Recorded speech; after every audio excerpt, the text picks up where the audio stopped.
Саламатсыздар, құрметті ұстаздар. Қазір біз Паско, тағы да Паско құрылысымен жұмыс жасаймыз. Ол түрі мынандай. Паско дроп каунтер дейді. Дроп деген ол тамшы деген сөз, каунтер деген санайды. Ол не істейді? Тамшы санын санайды. Мына жақта бізде мынандай үстінде әдейі не бар? Штативқа кіргізетін жері бар. Одан кейін мына жақта дроп деген тамшы саны. Бір тамшы өткен сайын жасыл жанады.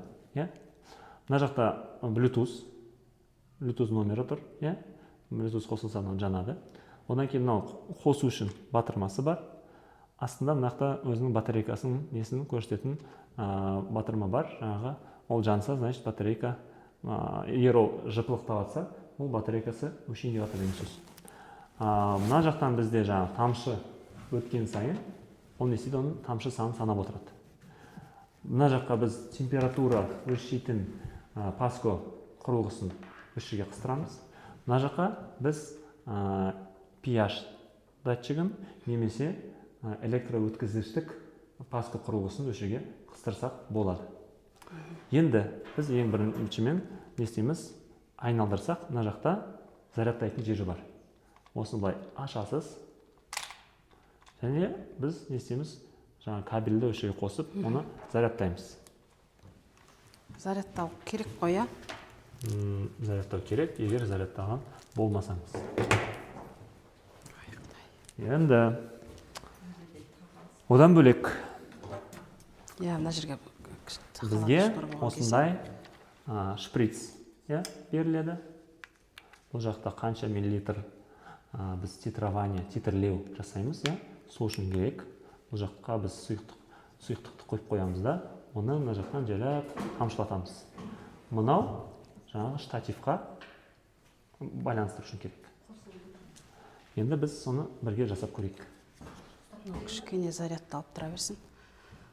Зарядталып тұра берсін деймін, мынаны қосады екен ғой. Может, заряды бар шығар, мен ала берем ба? Істемей қала ма? Стол жақындамайды.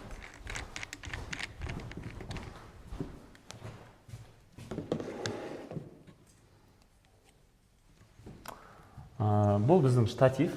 Штативқа біз не істейміз? Астына осы құрылғының өзін байланыстырамыз. Астына түсіреміз. Үстіне жаңағы шприцті қыстырамыз. Байлап қояйық қой.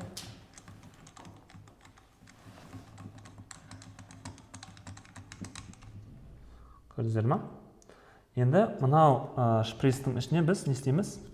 Өзіміздің жаңағы сілтілік немесе негіз, немесе қышқыл ортаны құямыз. Қазір емес, кейін құясыз. Енді бұл жаққа қойған сұйықтықты біз не істейміз? Аздап тамшылатып, осы жаңағы жерден өткіземіз. Ол тамшылату үшін бізге осындай кішкентай не кранчик, дейма, қалай айтады оны қазақша? Бұрғыш. Кранчик деген не істейміз? Краны бар бұрайтын, кішкентай кран. Тамшылатамыз. Оны былай не істеу керек? Күшін анықтап алу керек.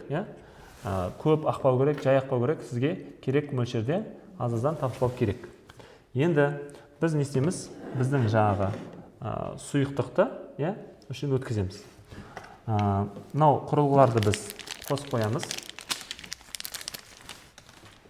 Оларды қосқаннан кейін мынаға былай түсіріп қоямыз. Мынаны мен айтуды ұмытып кеттім. pH құрылғысын жұмыс жасатқан кезде, ол жақта кейбір адамдар алады да мына ішіндегі сұйықтықты төгіп жібереді. Оны төгуге болмайды. pH құрылғысы осының ішінде болу керек. Егер оны төгіп жіберген болсаңыз, мына жақта сыртында 4М кахлор деп жазылып тұр. Не деген сөз? 4-малярный калий хлор. Калий хлоридін ішіге құйып қою керек, өзіңіз дайындап. Ол датчик оның ішінде тұру керек. өзімен өзі тұрмау керек. Енді осыны қосайық.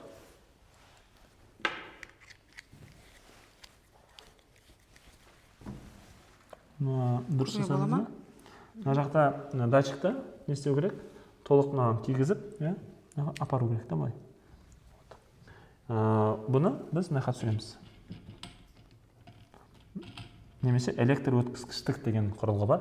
Ол өлшеуге сыяды. Бұдан кейін біз өзіміздің жаңағы су бар ма, су? Біз бірінші суды алып көрейік.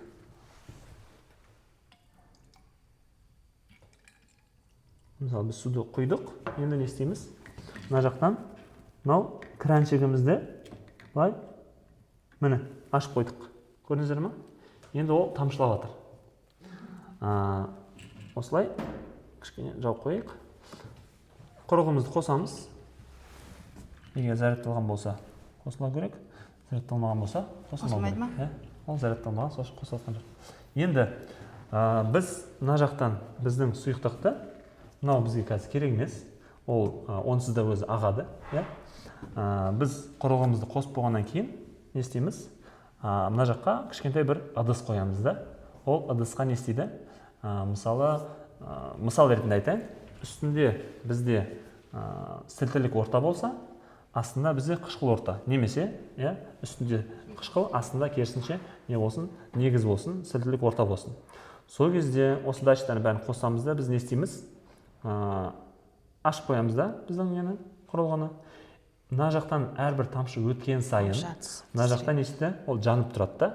Біздің жаңағы бағдарламада тамшы саны көбейеді. Бір жағынан жаңа кестені таңдап қойсақ, мына жақтан тамшы саны 1, 2, 3 деп кетіп жатады.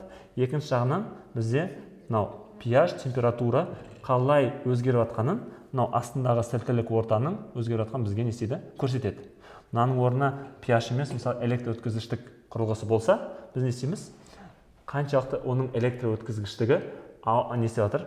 Өзгеріп жатыр. Температура қалай өзгеріп жатыр? Бұл бір реакция ғой, бейтараптану реакциясы, жаңа нейтрализация деген сияқты. Вот жалпы осы, еш қиындығы жоқ. Жұмыс бітіргеннен кейін, былай кранчикті жауып қоясыз.